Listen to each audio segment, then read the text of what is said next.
Quer saber que obras têm sido publicadas durante a pandemia? Então fique ligado nas dicas de leitura. Está no ar o Clube do Livro aqui no Educação.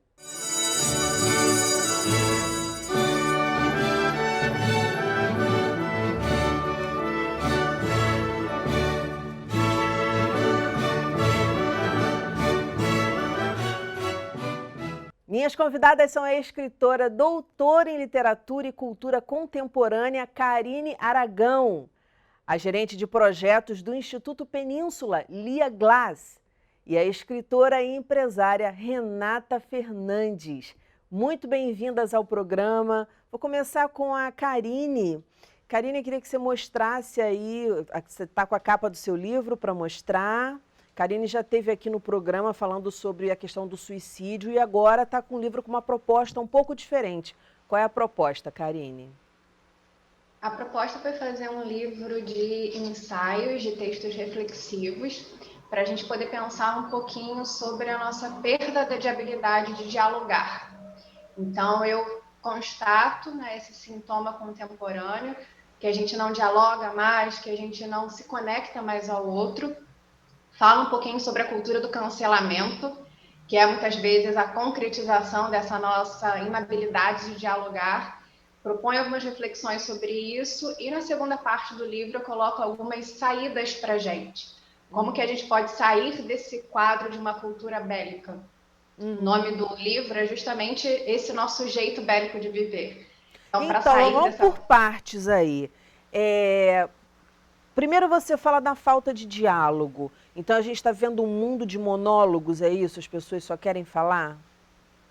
Perfeito. Uma das observações que eu faço é justamente que a gente tem perdido a nossa habilidade de escuta, porque o diálogo pressupõe a fala e a escuta.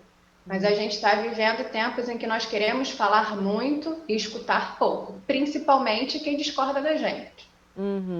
Renata e Lia percebem isso também? Vocês percebem que as pessoas estão querendo falar muito e escutar pouco? Como é que vocês estão vendo esse fenômeno aí que a Karine está apontando para a gente? Demais, porque até pelas redes sociais eu acho que acaba estimulando isso, né? As pessoas acabam ficando meio narcisistas e acham que só existem elas, né?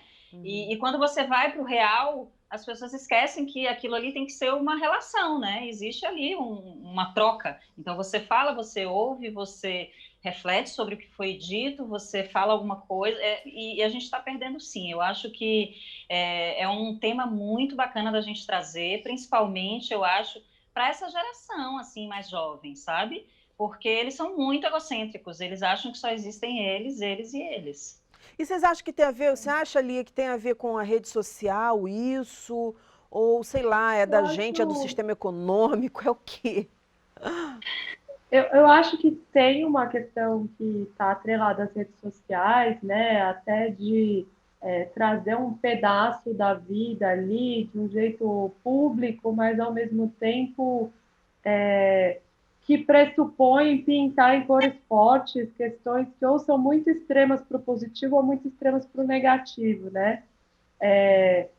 Mas eu acho que tem uma outra questão que é essa mudança na maneira como as estruturas, né, familiares, da escola, na forma como os jovens hoje interagem também, né? Eu acho que a gente tem um mundo hoje onde tudo acontece muito rápido, mas onde a gente para pouco para ter esse senso de comunidade, né, muito mais presente, esse senso de família, de o professor também olhar para os seus alunos de uma forma que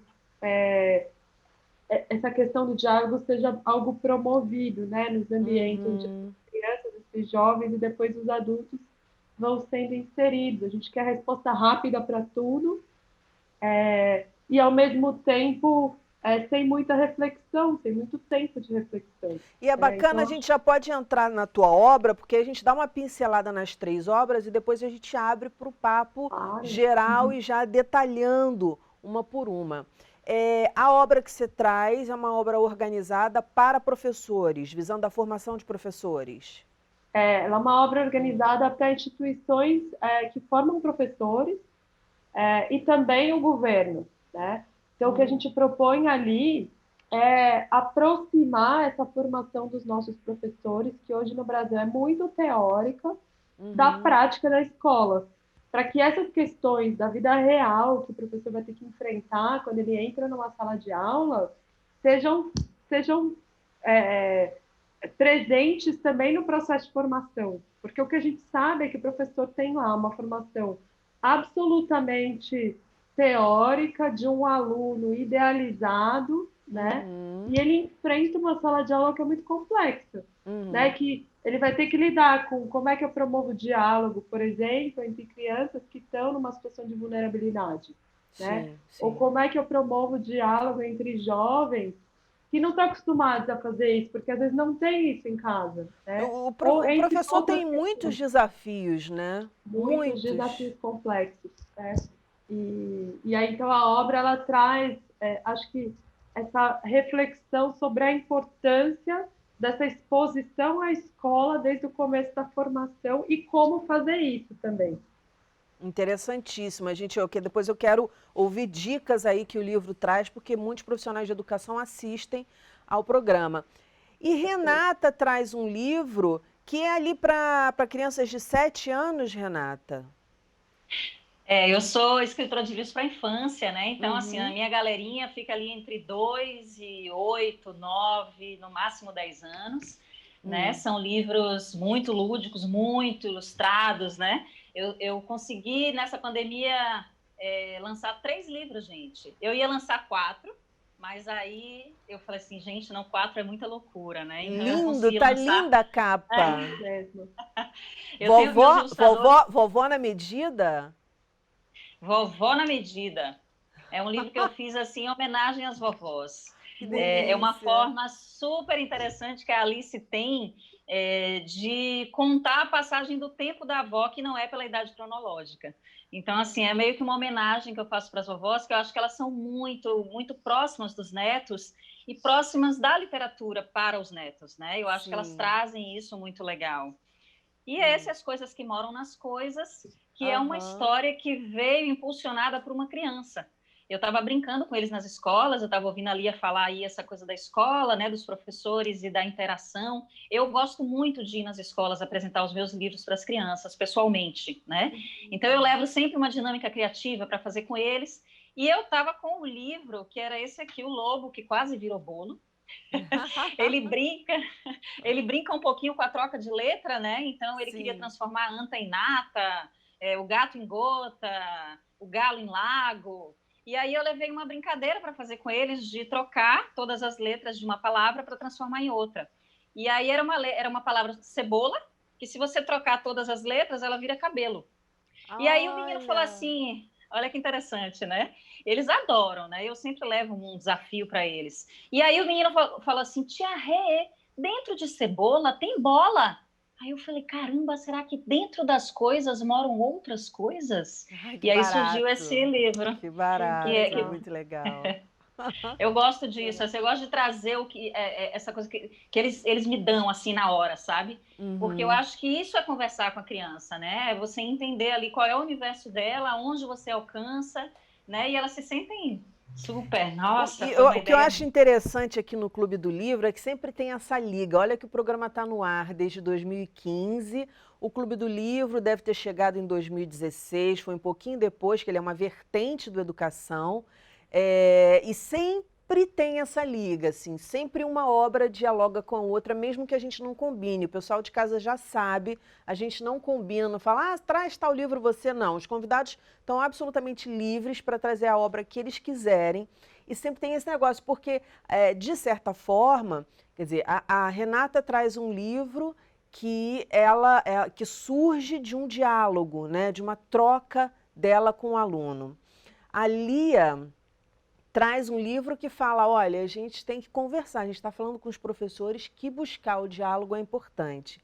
No momento em que a Karine traz um livro falando que, olha, o diálogo não está rolando na sociedade, o que está rolando são apenas os monólogos, são as formas de fala, de discurso que estão sendo mais usadas na nossa sociedade. O que se descobriu, o que te levou nesse caminho aí, Karine? O que se descobriu a respeito? Porque Renata estava falando que tem essa questão da idade, Lia também, da idade, da tecnologia. O que você foi descobrindo durante a obra? Assim, a Lia comentou sobre essa questão do material dela, do livro, sobre o diálogo com os professores, e eu sou professora também. Então, enquanto ela falava, isso para mim vinha de maneira muito forte. E tem total influência na questão do meu livro, porque eu sentia socialmente falta do que eu fazia com os meus alunos em sala. Eu sou professora de redação, eu sou professora de literatura, então é muito automático para mim propor diálogos para eles em sala de aula. E quando eu fechava a porta da sala e tentava fazer isso fora desse espaço, eu não conseguia.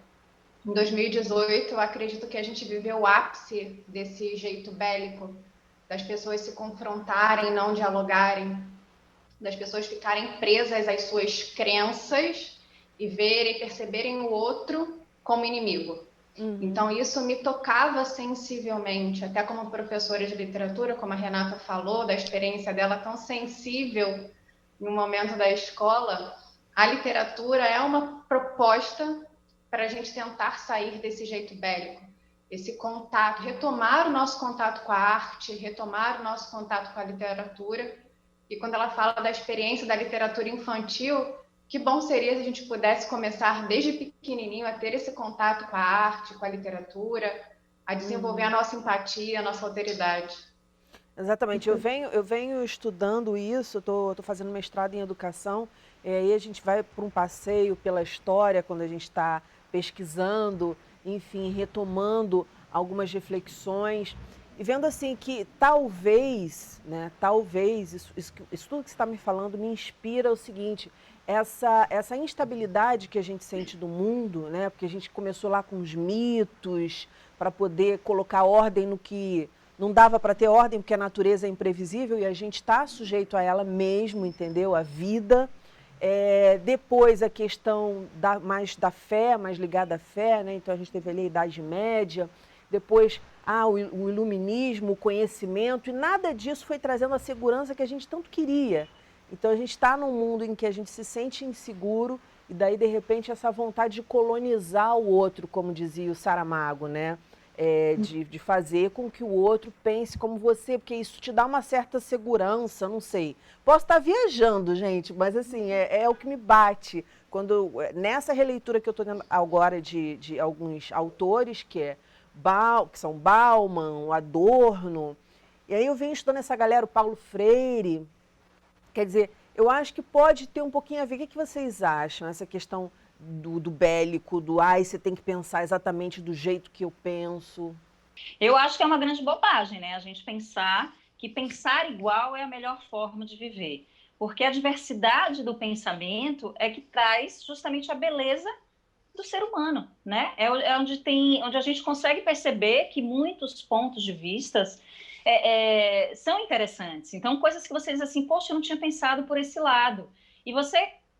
E isso a gente consegue muito com a leitura, né, gente? É por isso que a gente bate tanto nisso com as crianças. Vamos ler, porque você precisa conhecer outros pontos de vista para poder até concretizar o seu, né? Você dizer assim, não, o que realmente conversa comigo é isso. E, gente, isso muda o tempo inteiro. O mundo está em mutação o tempo todo. Por que nós não estaríamos? Exatamente. Né? Por que a gente tem que ter uma verdade absoluta? Não existe, eu acho uma bobagem. Reduzir muito a vida, né? Você reduz a vida a um ponto de vista, meu Deus do céu. Quantos bilhões somos? Então... Quando você falou aí no início, inclusive, na própria natureza, né? A natureza está sempre se renovando, ela está sempre trazendo alguma coisa, ela está sempre nos surpreendendo. E que delícia que a gente consegue se surpreender com as coisas, né? Porque se a gente soubesse tudo o que vai acontecer, seria... Chato demais. Seria horroroso. Tedioso, com certeza. E que coisas tem dentro das coisas, Renata? Aproveitando que você está aí falando, conta um pouquinho o livro. A Gabriela é uma menina assim super curiosa, né? Que ela começa a perceber assim que dentro das coisas podem morar outras coisas. E aí ela começa a fazer uma viagem dentro de casa, gente, dentro de casa mesmo, assim. Aí quando ela chega na sala, ela vê o sapato do pai. E aí o que ela acha dentro do sapato? Ela acha um sapo e ela acha um pato. Logo de cara, né? Olha lá, o sapo e o pato lá. Tá vendo? Legal, Quietinhos legal. ali. Muito legal. Você E faz aí uma ela vai brincadeira com fazendo... as palavras, né? Que ótimo para Isso. alfabetização, para esse momento de alfabetização. Isso, e aí ela vai, ela fala, ai, que legal, será que então dentro da sacola da minha mãe tem alguma coisa? Aí ela vai para dentro da sacola com a nave dela, e aí ela já acha um saco, um casal, uma cola, e aí ela vai viajando pela casa e fala, ai meu Deus, será que na minha fruta preferida eu encontro alguma coisa? Na melancia. Vocês sabiam que tem um cinema dentro da melancia? Pois Ah, é, você consegue escrever porque você está cinema. imaginando que as sementes são cadeiras? Eu já imaginei isso, as sementes Não, cadeiras. não, com as letras, As letras da cinema. melancia. Ah, As letras da melancia você escreve menina! cinema, Aham, aham. Olha, eu já né? viajando para melancia mesmo, imaginando Mas, as cadeiras, a pessoa como viaja, né, cara? Impressionante. mas a ideia é Uma essa, que a cabeça de criança viaje escritora, é mesmo, isso. É. né? Eu acho que tem que deixar aberto mesmo, assim, a criança pode perceber essa coisa das letras e das palavras, como ela pode também viajar em outra coisa, dizer, não, na melancia mora, como você falou aí, os carocinhos que parecem não sei o que e tal, é muito Aham, legal. aham. E aí ela faz essa viagem dentro de casa, e ela descobre que deitando no beliche, ela viaja para o Chile, né? Porque tem Chile dentro de beliche. E Uhum. aí, quando ela pensa que ela não tem mais nada para descobrir, ela faz a maior descoberta de todas. Qual? Que dentro dela nunca faltou alegria. Porque dá para escrever alegria com Gabriela. Só tira, acho que o B. Ai, que Ai, que máximo. delícia! Que delícia! Maravilhoso, Então, assim, é uma maravilhoso. forma de você brincar com as palavras e ainda trazer, assim, essa coisa. O que tem dentro de você que é só seu, sabe? Muito Eu acho que legal. essa coisa do de dentro para fora, que eu acho que a gente precisa muito, né? A gente está muito no externo, né? A gente Exato. só, essa coisa do que vem, vem, vem, e o que a gente tem para oferecer, que é o que a gente tem de verdade, né? Dentro da gente, a nossa essência. Que a selfie Então, não mostra, né? exatamente. É um pouco do socioemocional ali do livro, né? Eu gosto muito de trabalhar com socioemocional. A Karine, que é professora, sabe disso, né? Essa coisa do socioemocional com as crianças, acho que é interessante, sem ser aquela coisa muito óbvia e nem impositiva e nem Aham. assim para dar lição de moral em ninguém, sabe? Eu acho que Sei, é na sei. É sutileza, porque né? Se a criança como perceber, nasceu, né? Nasceu de um diálogo. Então, acho que algo que nasce com essa é, proposta, né? Com essa base no diálogo, não tem muito também como ser, como você falou, uma forçação de barra ali, de querer impor o que pensa e tal. E aí, nesse sentido, eu queria falar com a Lia, porque as 3 obras foram lançadas nesse momento de pandemia. Então, a gente sabe que os professores, Lia, passam por um momento de mais desafio ainda, que é essa questão de fazer uma educação à distância, que não foi programada para ser à distância, que era Com presencial. certeza. Então, quais foram os principais desafios que vocês encontraram aí na organização do livro? Acho que o livro em si, ele estava sendo organizado antes, né? A gente tratando dessa questão de como é que o professor, a partir do que acontece na vida real da escola, vai refletir do aspecto teórico também, e unir uma coisa com a outra. Mas eu acho que até fazendo um gancho com o que a Renata está trazendo, né, da obra, olha que legal esse jeito da gente levar a literatura e trabalhar isso em alfabetização, criatividade, ações emocionais, entre outras coisas. E quase nada disso é ensinado de forma intencional quando os professores estão na universidade, né? Uhum. Intencional, quando eu digo, não é que a gente não aprende o conteúdo em si na universidade, mas essa sutileza de que a gente não precisa encaixotar as crianças, né, num currículo que tem que ser dado de um determinado jeito para colocar as crianças todas numa mesma média, para colocar, né, e que corre tanto que a gente perde as crianças no meio desse caminho, né? Perde a oportunidade de trabalhar criatividade, de fazer com que a aula eventualmente seja muito mais leve, que elas aprendam brincando, né? Que elas leiam muito mais. Então, eu acho que o nosso livro traz é uma perspectiva de que a técnica e o ofício de professor, que é algo que é muito complexo, né? E aí elas que são professoras podem, né, falam muito mais que eu. Isso precisa estar presente no desenvolvimento profissional desde o dia 1.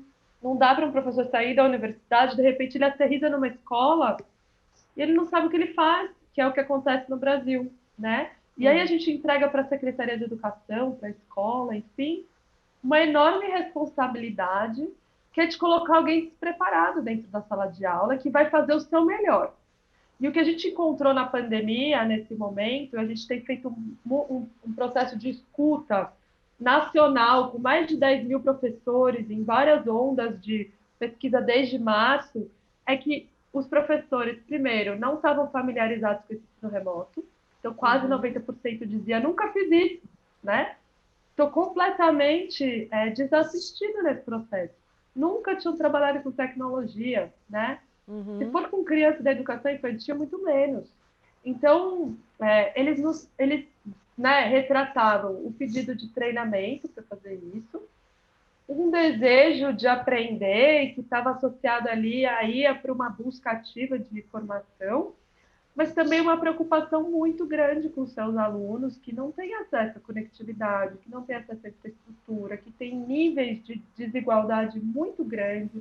Então, o professor se viu nesse cenário aqui, que eu acho que reforça um pouco do que a gente trouxe no livro, que é do professor ser treinado para ser técnica, né? Para que na hora que ele tem que usar o seu poder de decisão discricionário, ele saiba fazer, né? E o que eu acho que a pandemia traz é essa nossa necessidade hoje de ter esses professores com um repertório suficiente para, na hora que ele entra numa sala de aula, a gente não fala várias linguagens, 10 anos de experiência para poder ter essa segurança de como é que atua com os alunos, né? Sim, sim. Porque que delícia que ia ser se a gente pudesse aproveitar de tudo isso que a Renata está trazendo, né? Mas isso requer experiência. Né? Exato. E olha, eu sou professora e eu passei por experiências, assim, porque a gente ainda tem curso normal, né? Então é um segundo grau técnico, aí você sai, eu saí com 17 anos de idade, com 16 anos para 17 ou 17 recém-feitos, e fui me deparar para uma sala de aula para lidar com crianças com uma realidade completamente diferente da minha, que tinham pensamentos completamente... e que me falavam coisas que... teve coisas que eu ouvi em sala de aula que eu só consegui digerir uma década depois, sabe? De entender o que aquela criança estava querendo me dizer com a frase dela. Então, assim, realmente são situações de violência, são situações de vulnerabilidade muito grandes e que o professor tem que estar preparado, mas é igual pai e mãe, né? Tem que estar preparado a hora que o neném nasce, mas está preparado? Não está, eu acho que ninguém está. Então, é uma busca humana. E essas profissões são legais porque elas têm como escritor também, a gente está sempre buscando, né, o humano, sempre buscando o humano, e a gente não vai ter resposta mesmo, mas não é por causa disso que a gente vai parar de buscar. Tem uma diferença da mãe, né, que a mãe, é claro, vai aprender ali na hora com o bebê, mas o professor é um ofício técnico. Exato. Então, a gente não pode esperar que a vocação de querer ser educador seja aquilo que vai inspirar para buscar uma prática melhor. Com certeza. A gente não pode deixar que os professores entrem despreparados em sala de aula, como a gente não deixa um cirurgião entrar numa cirurgia para aprender ali na hora a cortar o paciente na mesa, né? Então, eu acho que é um pouco esse o espírito do nosso livro. Não, e o que eu acho super interessante é que a obra é gratuita, não é isso? Então, sim, gratuita. Maravilha. E contempla bastante, então, pelo que eu estou entendendo, esse desafio, porque ela foi lançada exatamente nesse momento de pandemia, muito embora ela tenha começado a ser organizada antes do momento da pandemia, mas ela contempla esse desafio das aulas online. Ela contempla, em parte, eu acho que ela reforça a importância de conhecer a prática real da escola ao longo da formação. Né? E tem uma coisa, se vocês me permitem, tem uma coisa que eu acho que é interessante. Como a gente não pensou nisso assim antes? Porque a pandemia, claro que ela acelerou esse processo tecnológico, enfim, todo mundo, nem quem não sabia mexer em tecnologia teve que aprender, quem não sabia nada de internet teve que aprender, mas como a gente não previu isso para um professor em sala de aula, onde a gente está vendo que já tem uma geração que é totalmente voltada para isso, né? Então, assim, esse despreparo nesse sentido poderia ter sido evitado um pouco mais, não poderia? O que você acha, Lia, pelas tuas pesquisas? Com certeza. O que a gente traz no livro é uma experiência de todos os países que estão dando certo em educação, já olham para essas questões de preparar o professor tecnicamente, não só do ponto de vista conceitual, para lidar com os desafios reais de sala de aula, com ou sem tecnologia. Acho que a tecnologia entra como um meio, né? Não como um fim em si próprio. Sim, sim. Existe um modus operandi social que eu acho bacana a gente olhar, porque a educação, a escola não funcionam sozinhas, né? Então, de repente, alguns problemas aí que você relatou, enquanto você falava em minha cabeça, de uma educação muito técnica, de uma educação muito instrumental, de uma educação muito acelerada, de uma educação aí para usar termos que eu falo muito como professora, essa educação que muitas vezes tende a ser um monólogo, um adestramento, né? Até a Daniela falou do Adorno, para trazer uma palavra do Adorno, um adestramento do professor para o aluno, né? Como se ele tivesse que ali introjetar conhecimentos técnicos na cabeça do aluno e não se preocupar com essa educação emancipatória ou com essa educação integral, para lembrar o Paulo Freire, tem muito a ver com o que a gente espera desse aluno socialmente. Então, se o que você espera é alguém que não reflita, o que você espera é alguém que simplesmente esteja imerso numa sociedade laboral, numa sociedade que visa a alienação, para que você vai se preocupar com a emancipação desse aluno? Então, Exatamente. Você tem que olhar para as duas coisas conectadas. E é como usa essa técnica, né? Porque, por exemplo, agora, nesse momento, o uso da técnica ele é necessário, porque é por meio da técnica que vai se dar a troca. Agora, como é que vai ser essa troca? Muito interessante a reflexão que você trouxe. Karine, muito obrigada pela participação de vocês, maravilhosa, mas infelizmente o nosso tempo acabou e eu vou precisar me despedir. Então, eu desejo sucesso. Eu quero que Lia fale só como é que faz para baixar o livro, Lia. No site do Instituto Península, institutopeninsula.org.br, uma aba de conteúdos e pesquisas, e o livro está lá gratuitamente para ser baixado em PDF. Qual é o nome do livro? O papel da prática na formação inicial de professores. Maravilha. Sucesso, Renata. Parabéns pelo trabalho. Você também, Karine. Um beijo. Nosso programa fica por aqui, mas na segunda-feira que vem tem muito mais às 9 horas da noite. Educação, se você não se envolver, não rola. Dias de paz e até lá.